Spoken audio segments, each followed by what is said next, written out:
یہ ویڈیو عراقی پرفیوم ابو الفضل کے تعاون سے پیش کی جا رہی ہے، جو کہ پاکستان میں لانچ ہو چکا ہے۔ بہترین خوشبو ہے اور اسے ابو الفضل اس لیے کہا جاتا ہے کیونکہ حرم حضرت عباس میں یہی خوشبو استعمال کی جاتی ہے۔ آرڈر کرنے کے لیے واٹس ایپ نمبر پر آپ۔ بسم اللہ الرحمن الرحیم، السلام علیکم مومنین اکرام، امید ہے آپ سب خیر و عافیت سے ہوں گے۔ آج کی ویڈیو ایک حساس موضوع پر ہے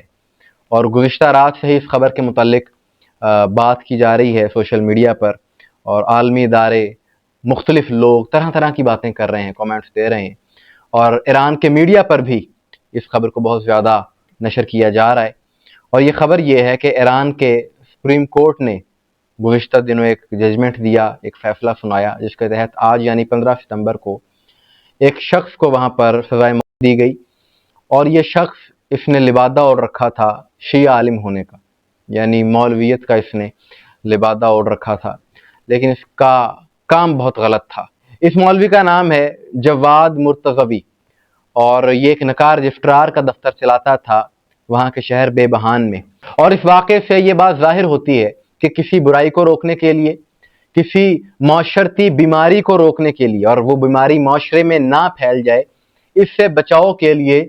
سخت قانونی اقدامات کی کیا اہمیت ہے، اور خاص طور پر اس وقت کے جب خود کو مذہبی پیشوا ظاہر کرنے والا کوئی شخص اپنے عہدے کا جب غلط استعمال کرے۔ اور اس طرح کے واقعات دنیا بھر میں ہوتے ہیں، خصوصاً پاکستان میں تو آئے روز ایسے واقعات دیکھنے کو ملتے ہیں کہ مولوی مدارس میں بچوں کے ساتھ جو غلط حرکات کرتے ہیں، یہ کوئی ڈھکی چھپی بات نہیں ہے، میڈیا پر آئے روز ایسے کیسز سامنے آتے ہیں۔ لیکن ہم نے یہاں پر دیکھا ہے کہ کچھ مولوی بجائے ایسے اعمال کی، ایسے افعال کی مذمت کریں، اس کے برعکس یہ منظر دیکھنے کو ملے ہیں کہ مولوی ان کا ڈیفینڈ کرنا شروع کر دیتے ہیں جو اس قسم کی حرکتیں کرنے والے مولوی ہوتے ہیں۔ اور تاندلیہ والا میں آپ نے دیکھا ایک کیس وہاں پر چلا کہ ایک مولوی جسے پکڑا گیا،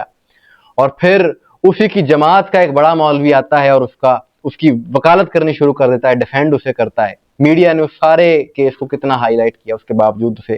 رہا کر دیا گیا۔ لیکن آج یہ جو ایران میں واقعہ ہوا، اس مولوی کو سزا دی گئی ہے، اس سے یہ بات ظاہر ہوتی ہے کہ کسی بھی معاشرے سے جرائم ختم کرنے کے لیے قانون کی بالادستی کس قدر ضروری ہے۔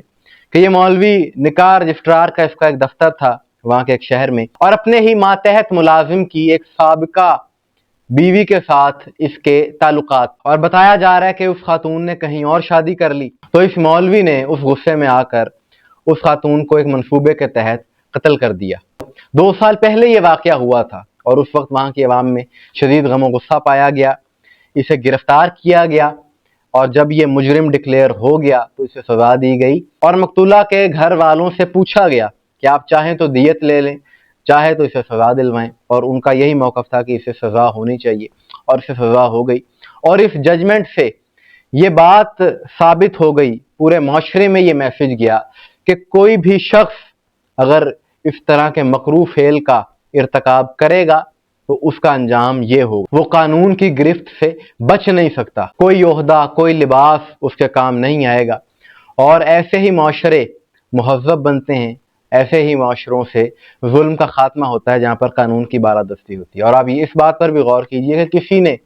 اس شخص کی حمایت نہیں کی، اس کے حق میں کوئی بیان نہیں دیا، جیسا کہ یہاں پر دیکھنے کو ملتا ہے۔ اس کی وجہ یہ ہے کہ اگر کوئی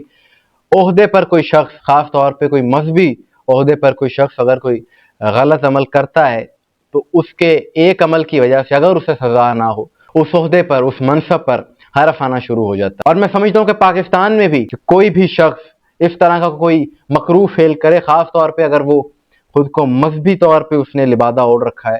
تو پھر ایسے افراد کے خلاف سخت سے سخت قانونی اقدامات ہونے چاہیے تاکہ دوسرے عبرت پکڑیں، کیونکہ ایسے واقعات ہم دیکھتے ہیں آئے روز منظر عام پر آتے ہیں، اور ایسے کیسز دیکھنے کو زیادہ اسی لیے ملتے ہیں کہ لا اینڈ آرڈر اتنا مضبوط نہیں ہے۔ اگر یہ اسی طرح سے